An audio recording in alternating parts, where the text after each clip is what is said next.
مطالبة بلمسة يد، لكن الكرة بتعود للنادي الأهلي. كرة تسديدة، جول! يا سلام!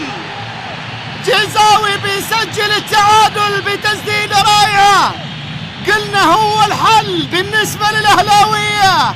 عبد الرحيم حل، جيزاوي حل، ولديه الحل، ويسجل هدف التعادل بشكل جميل للنادي الأهلي.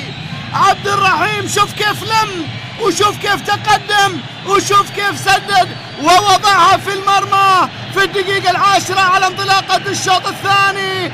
الراقي يسجل هدف راقي، الأهلي يسجل هدف جميل في مرمى عبد الله موسى، يعلن من خلاله عن تعديل الكفة وتعديل النتيجة من جيزاوي اللي يدوب كنت أتكلم عنه قبل شوي وأقول هو الحل، المهارة، الشطارة.